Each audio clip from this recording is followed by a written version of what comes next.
Assalamualaikum. Waalaikumsalam. Selamat pagi anak-anak. Selamat pagi, Bu. Bagaimana kabar kalian hari ini? Alhamdulillah, luar biasa. Allahu Akbar. Alhamdulillah ya, tampaknya kalian semangat sekali pada hari ini. Nah, Ibu harap kalian menjaga semangat kalian hingga akhir pembelajaran PPKN ini. Siap anak-anak? Siap, Bu. Nah, sebelum kita memulai pembelajaran pada hari ini, alangkah baiknya kita berdoa terlebih dahulu. Silakan kepada ketua kelas untuk memimpin doa. Baik, Bu. Teman-teman, sebelum kita memulai belajar, alangkah baiknya kita berdoa terlebih dahulu menurut kepercayaan masing-masing. Berdoa mulai. Berdoa selesai. Ya, alhamdulillah ya, terima kasih kepada ketua kelas. Nah, sebelum memulai pembelajaran, Ibu ingin memeriksa persiapan kalian terlebih dahulu. Sebelumnya, adakah yang tidak hadir? Hadir semua, Bu. Nah, luar biasa sekali ya. Ternyata kelas 9A ini rajin-rajin. Nah, kalau begitu, agar pembelajaran pada hari ini lebih nyaman, kalian rapikan dulu pakaian kalian. Lalu, kalau sudah rapi, lihat kolong mejanya. Bila ada sampah, kalian ambil. Lalu kalian buang ketika selesai pembelajaran Ibu pada hari ini. Mengerti anak-anak? Ngerti, Bu. Nah, apabila sudah rapi, sekarang siapkan buku tulis dan buku paket kalian. Kita mulai belajar pada hari ini. Nah, sebelumnya, apakah ada yang ingat mengenai materi minggu lalu? Saya, Bu. Iya, silakan Dias. Minggu lalu kita membahas mengenai prinsip persatuan dalam keberagaman suku, agama, ras, dan antar golongan, Bu. Wah, benar sekali ya yang dikatakan oleh Dias. Nah, bahwasannya minggu lalu kita membahas mengenai itu. Nah, untuk lebih lanjut memahami materi minggu lalu, Ibu mempunyai sebuah lagu untuk kita bernyanyi bersama-sama. Itu salah satu lagu daerah.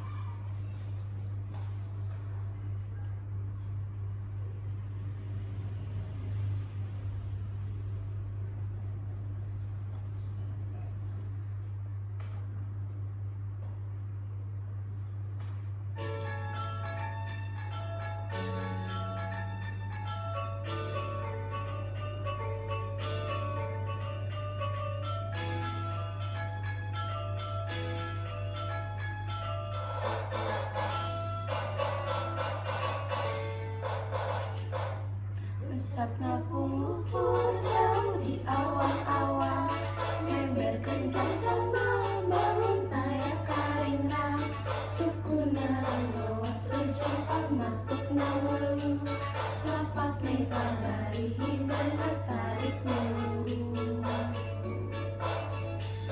Saha anu bisa nyusul kandang-kandangan, dan cinta tentang taya bandingan mana.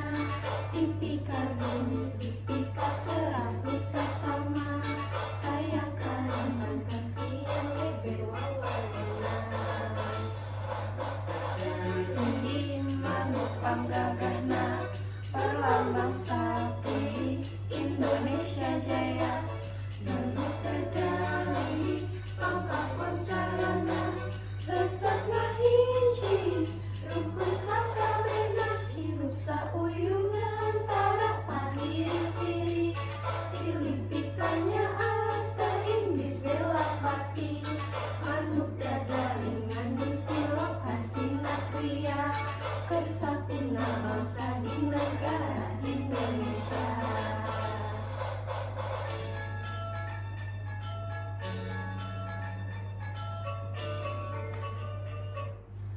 Nah, ternyata kelas 9 ini hafal-hafal ya lagu Manuk Nadali. Nah, Ibu ingin bertanya, apakah ada yang tahu makna dari lagu Manuk Nadali dihubungkan dengan materi minggu lalu?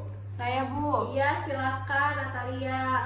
Makna dari lagu Manuk Dadali bahwa negara Indonesia yang memiliki banyak sekali perbedaan ini dapat bersatu dan perbedaan tidak membuat kita bercerai-berai, sesuai dengan prinsip persatuan yaitu prinsip Bhinneka Tunggal Ika. Wah, benar sekali ya yang dikatakan oleh Natalia. Nah, apabila siapa lagi yang ingin memberikan pendapatnya? Saya, Bu. Iya, silahkan Linda. Makna lainnya bahwa lagu tersebut menggambarkan rasa cinta dan kebanggaan terhadap tanah air. Hal ini sesuai dengan prinsip nasionalisme. Wah, benar sekali ya yang dikemukakan oleh Natalia dan Linda, bahwasannya di dalam lagu Manuk Nadali ini tercermin makna dari prinsip-prinsip persatuan. Nah, di dalamnya juga kita telah mengamalkan salah satu prinsip, yaitu prinsip wawasan kebangsaan. Mengerti anak-anak? Mengerti, Bu. Nah, sebelumnya apakah ada yang ingin ditanyakan? Saya, Bu. Iya, silakan Rosi. Permasalahan seperti apa saja yang dapat terjadi di negara kita yang kaya akan keberagaman ini, Bu? Wah, luar biasa sekali ya pertanyaan dari Rosi. Beri tepuk tangan.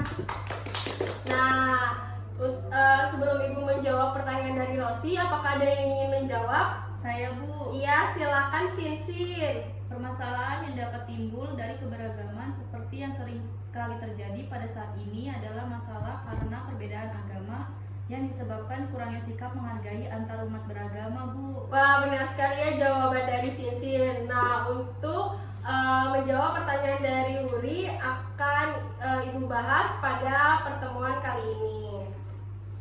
Nah, di sini ada kompetensi intinya, lalu ada kompetensi dasar, lalu ada tujuan pembelajarannya, lalu ada peta konsepnya. Nah, sebelumnya apakah ada yang tahu apa itu permasalahan?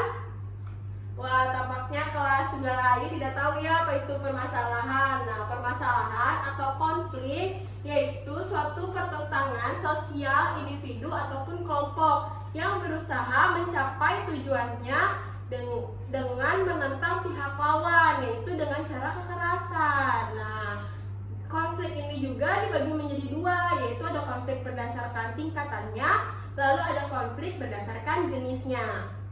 Konflik berdasarkan tingkatannya itu adalah konflik ideologi dan konflik politik. Konflik ideologi contohnya itu seperti G30 SPKI, yaitu pertentangan bangsa Indonesia menolak ideologi komunis. Selanjutnya ada konflik politik. Nah, konflik politik ini seperti bentrokan ketika proses pemilihan umum. Lalu ada konflik berdasarkan jenisnya. Konflik berdasarkan jenisnya itu adalah konflik antar suku, agama, ras, dan antar golongan. Konflik antar suku ini biasanya terjadi adanya perang antara suku yang satu dengan suku yang lainnya. Nah, selanjutnya konflik antar suku itu contohnya itu adalah ketika si A berasal dari suku X, lalu si B berasal dari suku Y. Mereka mempunyai masalah yaitu mengenai hutang piutang, tapi karena mereka berasal dari suku yang berbeda, lalu dan si A mengadu kepada sukunya, lalu si B itu juga mengadu kepada sukunya. Nah, itu bisa terjadi namanya konflik antar suku karena mereka berasal dari suku yang berbeda-beda.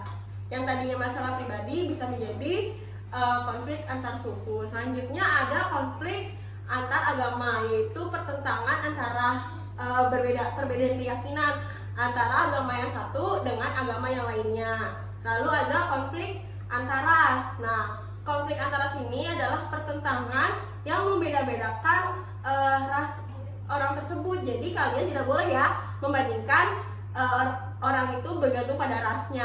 Lalu selanjutnya ada konflik antar golongan. Konflik antar golongan ini biasanya terjadi di dalam golongan ataupun kelompok. Nah, jadi golongan ataupun kelompok ini bisa berdasarkan dari partai politik, pekerjaan ataupun asal daerahnya. Nah, selanjutnya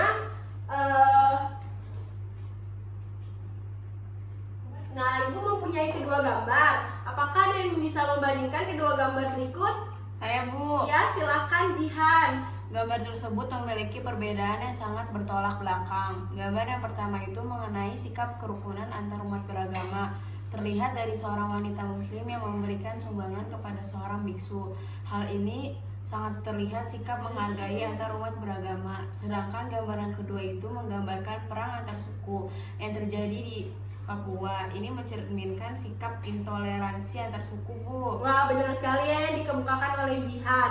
Nah, jadi di dalam kedua gambar ini, gambar pertama itu adalah sikap saling menghargai. Akan tercerminnya perilaku perdamaian, ketentraman, dan kenyamanan. Lalu selanjutnya di gambar kedua ini menggambarkan sikap saling tidak menghargai. Dan bila kita tidak saling menghargai akan timbulnya peperangan, kericuhan, ancaman, dan lain-lainnya. Nah, untuk lebih jelasnya pada materi hari ini, Ibu akan melaksanakan sesi diskusi. Nah, minggu kemarin Ibu sudah membagikan kalian ke dalam 5 kelompok, bukan? Ya, Bu. Nah, yang terdiri, satu kelompok itu terdiri dari 5 orang. Baik, kalau begitu silakan kalian duduknya per kelompok. Apakah sudah duduk per kelompok? Sudah, Bu. Nah, silakan untuk kelompok 1 di sebelah sini, kelompok 2, kelompok 3, kelompok 4, dan kelompok 5.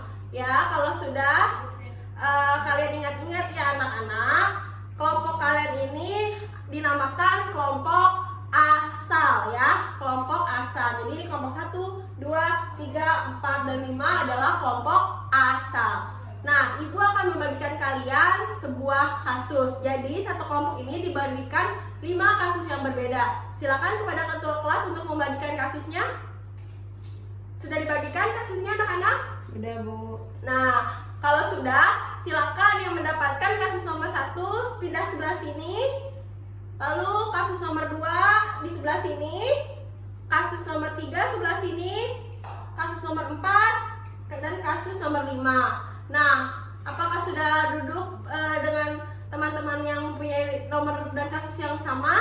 Sudah, Bu. Nah, kalian ingat ya, ini dinamakan kelompok ahli ya, kelompok ahli. Jadi yang tadi mah kelompok asal, yang ini namanya kelompok ahli. Tugas kalian adalah menganalisis dari konflik yang tadi Ibu berikan. Nah, lalu kalian analisis penyebabnya, bagaimana ya. Mengerti anak-anak? Mengerti, Bu. Nah, baik, Ibu beri waktu 15 menit. Silahkan mengerjakan.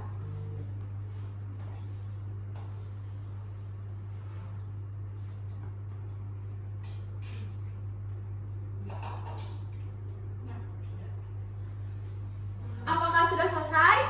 Sudah, Bu. Nah, kalau sudah selesai, silakan kalian duduk kembali pada kelompok asal. Sudah duduk kelompok asal? Sudah. Nah, tugas kalian adalah mendiskusikan apa yang telah kalian dapatkan kepada rekan-rekan kalian. Lalu hasil diskusinya kalian rangkum di kertas yang telah Ibu berikan. Mengerti anak-anak? Mengerti, Bu. Ibu beri waktu 10 menit. Silakan mengerjakan.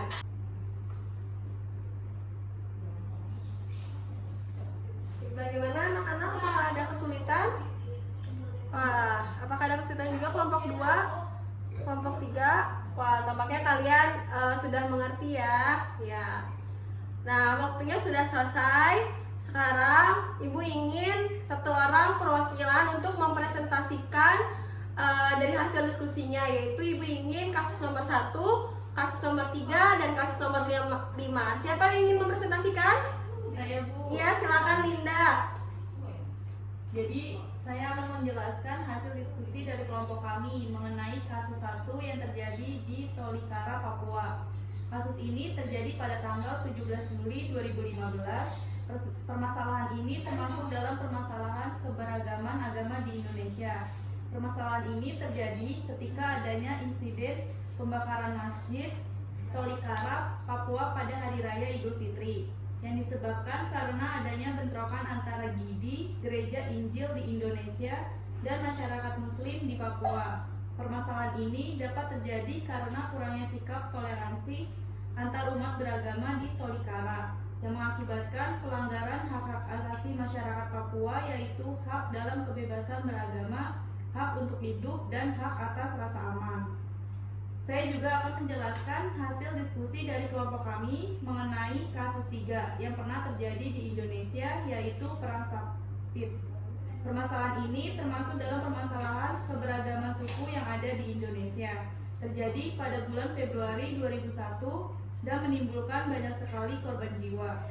Perang ini terjadi karena adanya pertikaian antara suku Dayak dan suku Madura. Hal ini dilihat dari latar belakang yang membelakangi ketika suku Madura yang menyerang suku Dayak pada tahun 1972 sehingga membuat suku Dayak dan pedalamannya balas dendam kepada suku Madura. Saya juga akan menjelaskan hasil diskusi dari kelompok kami mengenai kasus 5 yang pernah terjadi di Indonesia, yaitu kerusuhan Mei 1998. Kerusuhan ini terjadi karena keruntuhan ekonomi krisis finansial Asia 1997, di mana sentimen anti Tionghoa yang sudah lama berlangsung memicu kerusuhan yang disebabkan oleh krisis ekonomi tersebut.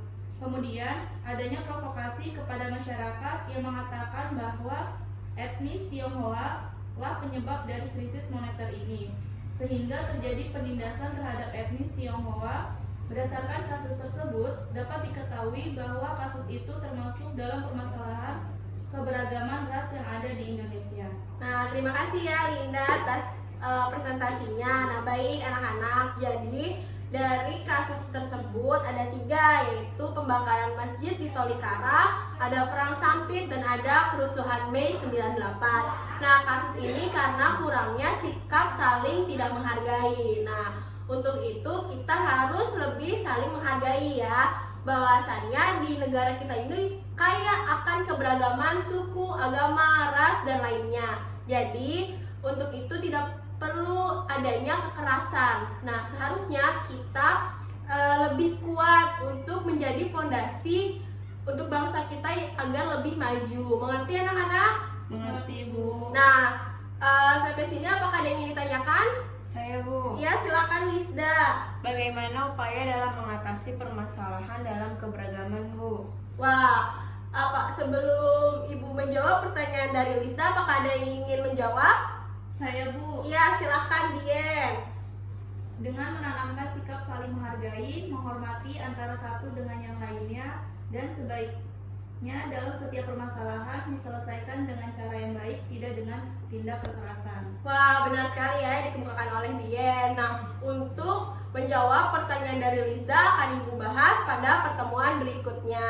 Nah, sebelum Ibu menutup pembelajaran pada hari ini, apakah ada yang ingin menyimpulkan pada materi hari ini? Saya, Bu. Ya, silahkan Dias. Jadi dalam pertemuan ini dapat disimpulkan bahwa dalam keberagaman di Indonesia tidak menutup kemungkinan untuk terjadinya permasalahan yang disebabkan oleh faktor keagamaan ataupun non-keagamaan. Namun sebagai warga Indonesia yang menjunjung persatuan dan kesatuan bangsa Indonesia, sudah semestinya kita bersikap saling menghargai dan menghormati dalam perbedaan. Wah, benar sekali ya kesimpulan yang diberikan oleh Dias. Nah, untuk lebih memahami materi pada hari ini, Ibu memiliki kuis untuk kalian ya. Bila ada yang bisa menjawab kuisnya, silakan acungkan tangan. Ini ada kuis yang pertama. Siapa yang bisa menjawab? Saya, Bu. Iya, silakan. Ara. Konflik di antara umat beragama dapat disebabkan oleh B, Bu, faktor keagamaan dan non-keagamaan. Benar sekali ya dikemukakan oleh Ara. Selanjutnya, apakah ada yang bisa menjawab soal nomor 2? Saya, Bu. Iya, silakan Fani. Soal nomor 2, terhadap keberagaman ras yang ada di tanah air, kita harus tetap bersikap menghormati.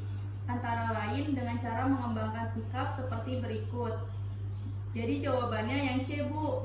Menerima ras orang lain dalam pergaulan sehari-hari. Wah, benar sekali. Beri tepuk tangan.